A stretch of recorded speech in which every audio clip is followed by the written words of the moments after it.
Start recording. Okay, 9.2, analyzing rational functions.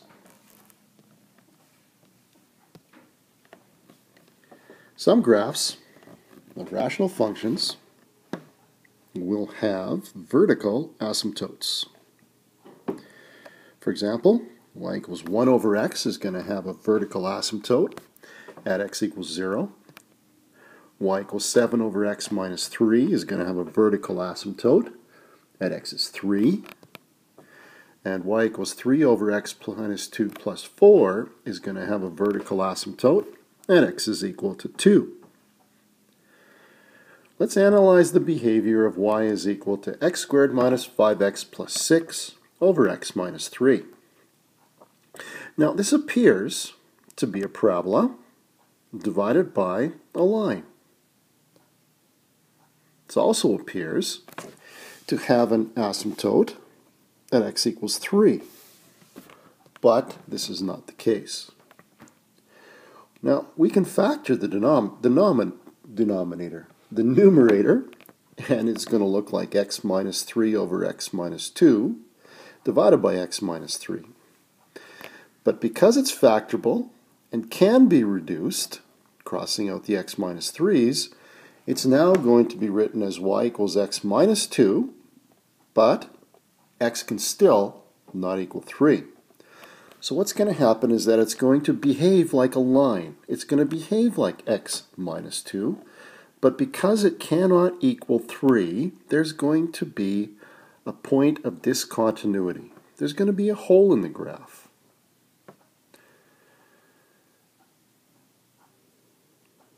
And if we graphed it, what you're going to see is it's just going to look like the graph of x minus 2, but at the point where x is equal to 3, there's going to be a space, a hole. So we say that our graph has a hole where x is equal to 3, and that's called a point of discontinuity. To correctly or accurately identify the point where it is on our graph, what we're going to do is we're going to take our function and reduce it to y equals x minus 2, and then you're going to substitute. When x is equal to 3, 3 minus 2 is going to equal 1. And that gives us the point of discontinuity of 3, 1. In our second example, we're going to compare the behaviors of two graphs.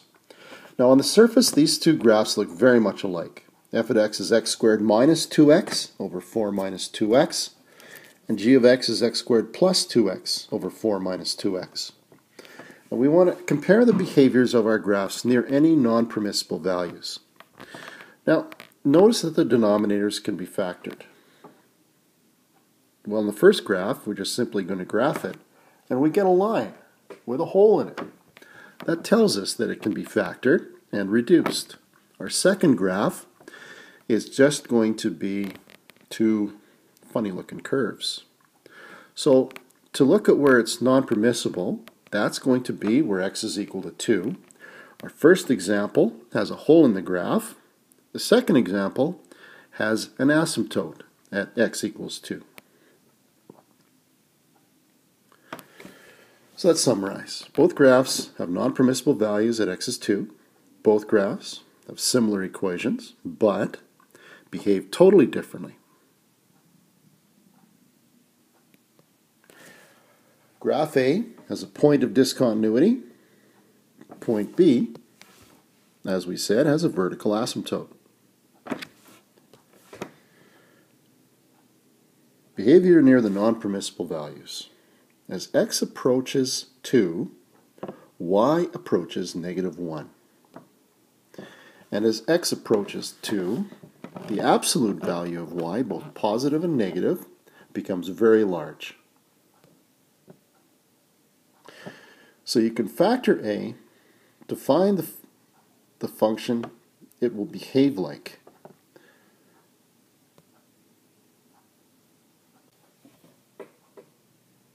In example 3, we're going to match graphs and equations for rational functions. So here we have a of x, b of x, and c of x. We're going to, first of all, look for clues. And to match graphs, we got to look for certain clues and what they are. First of all, are there any points of discontinuity in our graphs? Are there going to be any asymptotes? And how about intercepts, especially the x-intercept? Well, here we have the first function. A of x can be factored into x times x plus 2 over x plus 2 times x minus 2. Notice that I can cancel the x plus 2's. That tells me that it's going to behave like x over x minus 2, and there's going to be a hole in this graph. So that tells me that there's going to be a vertical asymptote at x equals 2, and that there's going to be a hole in the graph at x is negative 2, or point of discontinuity, and therefore it must be graph number 2. Secondly, b of x, 2x plus 4 over x squared plus 1. X squared plus 1, the denominator, cannot be factored, so that tells me that there aren't any points of discontinuity in the denominator. Also tells me